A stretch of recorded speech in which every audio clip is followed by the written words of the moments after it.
نے فرمایا حدیث پاک میں الدنیا سجن للمؤمن و جنت للکافر، کہ ایمان والے کے لیے دنیا قید خانہ ہے، یہ آزادی ہے، یہ پابند ہے، اور انکار کرنے والے کے لیے، غیر ایمان والے کے لیے یہ سب کچھ ہے۔ سمجھ میں آ رہی دوستو عزیزو بات؟ اس لیے اللہ تعالیٰ نے دنیا کی جتنی بھی زندگی دی ہے، عمر دی ہے، یہ جوانی دی ہے، یہ ہماری اپنی نہیں ہے، یہ اللہ کی دی ہوئی امانت ہے۔ اس لیے ہم جیسے چاہیں ویسے نہیں گزار سکتے، اللہ جیسا چاہے ویسے اسے گزارو۔ سمجھ میں آ رہی بھائی بات؟ اس لیے کسی کے انتقال کی خبر سنتے ہیں تو کیا پڑھتے ہیں؟ انا للہ و انا الیہ راجعون، کہ ہم اللہ ہی کے پاس سے آئے ہیں، اور کس کے پاس لوٹ کر جانا ہے؟ بولو، اللہ کے پاس۔ یہاں رہنا نہیں ہے۔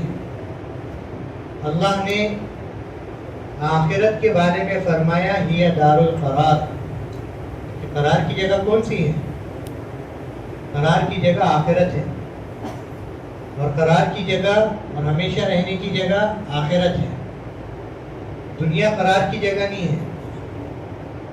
اس لیے اللہ تعالیٰ نے فرمایا تلک الایام نداولها بین الناس، کہ دنیا میں ہم دنوں کو بدلتے رہتے ہیں۔ آج کا غم ہے، کل کی خوشی ہے، بات آ رہی سمجھ میں؟ آج کی راحت ہے، کل کی پریشانی ہے، یہ دنیا ہے۔ اس لیے ہم دنیا میں آزاد نہیں ہیں، ہم دنیا میں پابند ہیں۔ اس لیے حضور صلی اللہ علیہ وسلم سے فرمایا کہ آپ لوگوں کو اچھی طرح سے یہ بات سمجھا دیجئے، جن کا یہ عقیدہ بنا ہوا ہے زعم الذین کفروا ان لن یبعثوا، کہ کیا یقین کرتے ہیں، کیا عقیدہ ہے کہ ٹھیک ہے ہم دنیا میں جیسے چاہیں زندگی گزار لیں، مر جائیں گے، مرنے کے بعد دوبارہ زندہ نہیں کیے جائیں گے۔ اللہ تعالیٰ فرما رہے میرے محبوب صلی اللہ علیہ وسلم یہی تو دھوکہ ہے، اور اسی دھوکے سے آپ کو سب کو نکالنا ہے۔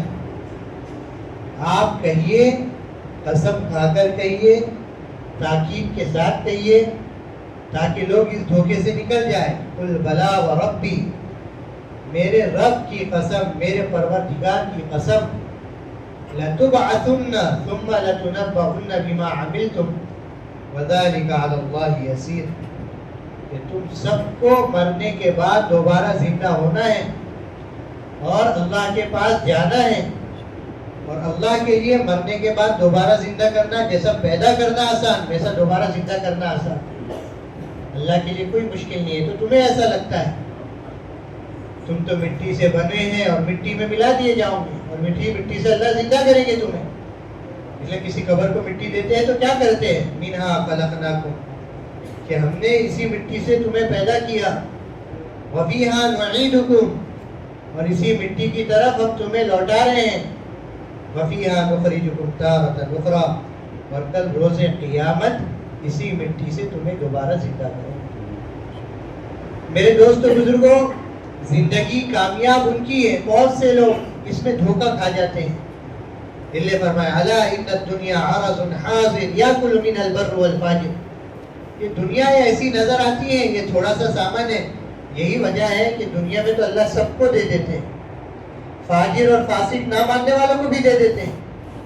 یہ فرمایا ولولا ان یکون الناس امۃ واحدہ لجعلنا لمن یکفر بالرحمن لبیوتہم سقفا من فضة ومعارج علیہا یظہرون ولبیوتہم ابوابا وسررا علیہا یتکئون وزخرفا وإن كل ذلك لما متاع الحیاة الدنیا والآخرة عند ربک للمتقین۔ اللہ اکبر۔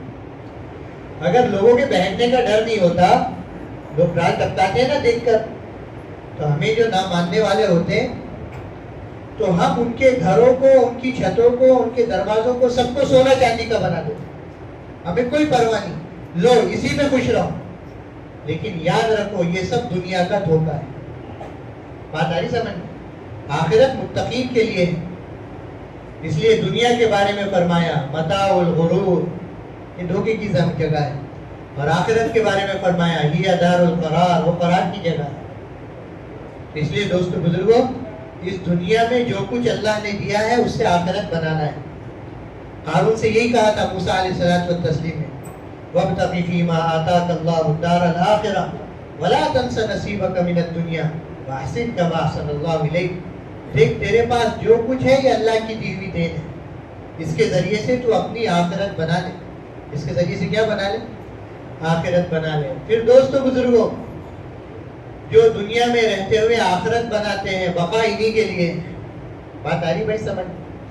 چاہے وہ کوئی فرد ہو، چاہے وہ کوئی خاندان ہو، اللہ ان کو باقی رکھتے ہیں، ان کے نام کو باقی رکھتے ہیں، ان کے کام کو باقی رکھتے ہیں۔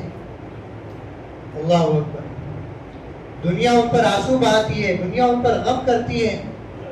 اللہ تعالیٰ نے پورا ایک خاندان، ابراہیم علیہ السلام، اسماعیل علیہ السلام، بی بی ہاجرہ، اللہ کے لیے جو قربانیاں دی ہیں، وَإِذِ ابْتَلَىٰ إِبْرَاهِيمَ رَبُّهُ بِكَلِمَاتٍ فَأَتَمَّهُنَّ قَالَ إِنِّي جَاعِلُكَ لِلنَّاسِ إِمَامًا۔ ابراہیم علیہ الصلوۃ والتسلیم مختلف ادوار سے گزرے ہیں، مختلف امتحانات سے گزرے ہیں، مختلف آزمائشوں سے گزرے ہیں۔